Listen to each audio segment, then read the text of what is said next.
Assalamualaikum warahmatullahi wabarakatuh. Saya Syafira Ramadhani dengan NIM C1C020110. Saya akan menjelaskan materi perpajakan 1, yaitu cara membayar pajak tahunan dan macam-macam pungutan pajak penghasilan.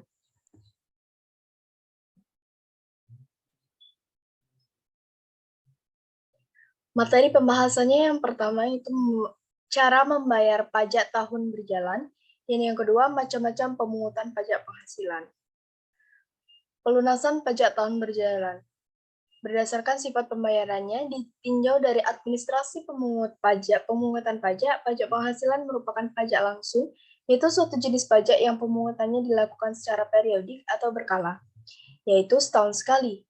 Tahun yang dimaksud adalah tahun pajak atau disebut sebagai tahun takwim, atau suatu tahun yang diawali 1 Januari sampai 31 Desember. Saat terhutangnya pajak penghasilan adalah akhir tahun pajak, yaitu 31 Desember. Oleh karena itu, setelah berakhirnya tahun pajak, pada diri wajib pajak timbul hutang pajak. Berdasarkan Undang-Undang Nomor 17 Tahun 2000 yang telah diubah dengan Undang-Undang Nomor 36 Tahun 2008, pajak penghasilan dalam pemungutannya menerapkan self-assessment, yaitu suatu sistem yang memberi wewenang kepada wajib pajak untuk menghitung sendiri utang pajaknya, sesuai dengan saat terhutangnya pajak adalah pada akhir tahun pajak. Maka setelah berakhirnya tahun pajak, wajib pajak menghitung sendiri utang pajaknya sekaligus mengisi surat pemberitahuan tahunan pajak penghasilan. Hasil perhitungan bila terdapat kurang bayar untuk orang pribadi harus dilunasi paling lambat 31 Maret tahun takwim berikutnya. Dan SPT PPH harus disampaikan kepada kantor pelayanan pajak selambat-lambatnya 31 Maret tahun takwim berikutnya. Hasil perhitungan bila terdapat kurang bayar untuk badan harus dilunasi paling lambat 30 April tahun takwim berikutnya, dan SPT PPH harus disampaikan kepada kantor pelayanan pajak selambat-lambatnya 30 April tahun takwim berikutnya. Sistem pungutan pajak secara periodik setahun sekali ini mengandung kelemahan, baik bagi pemerintah sebagai pihak yang berkepentingan terhadap tersedianya dana untuk pelaksanaan tugas pemerintah, juga bagi diri wajib pajak yang merasa keberatan bila hutang pajaknya harus dibayar sekaligus setelah berakhirnya tahun pajak. Undang-Undang Nomor 36 Tahun 2008 memberi kesempatan kepada wajib pajak untuk mengangsur atau mencicil setiap bulannya. Angsuran atau cicilan yang dilaksanakan dalam tahun berjalan itulah yang disebut dengan pelunasan pajak dalam tahun berjalan. Sesuai dengan uraian di atas, maka sifat pelunasan pajak dalam tahun berjalan adalah merupakan pembayaran pendahuluan atau disebut pula dengan pembayaran di muka atau kredit pajak. Karena sifatnya merupakan pemungutan angsuran itulah, maka dapat dikreditkan sewaktu menghitung besarnya pajak terhutang setiap akhir tahun. Yang kedua yaitu macam-macam pemungutan pajak penghasilan. Yang pertama yaitu ada PPh pasal 21, pemotongan PPh atas gaji, upah, honorarium, dan imbalan lainnya berkenaan dengan hubungan kerja.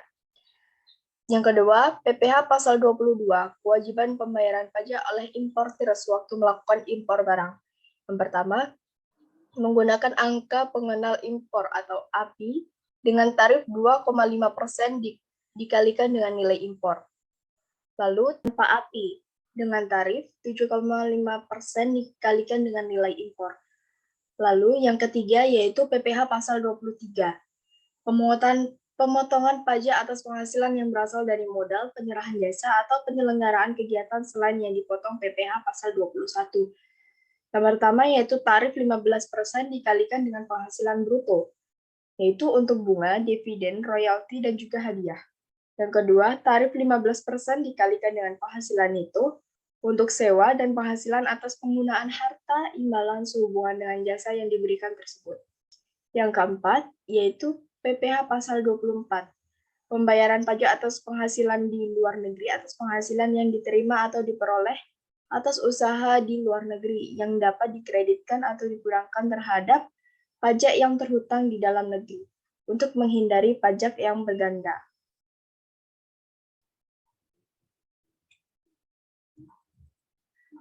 Yang kelima yaitu PPh pasal 25, yaitu pajak penghasilan ini merupakan pajak penghasilan yang dibayar secara angsuran dengan tujuan agar meringankan beban wajib pajak dan pajak terhutangnya dilunasi dalam jangka waktu 1 tahun dan pembayarannya tidak dapat diwakilkan melainkan harus dilakukan sendiri.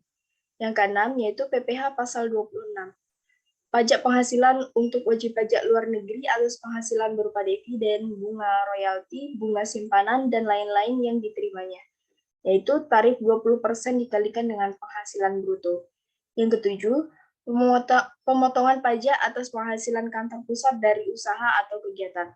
Penjualan barang atau pemberian jasa di Indonesia yang sejenis dengan uang dijalankan atau dilakukan oleh bentuk usaha tetap di Indonesia.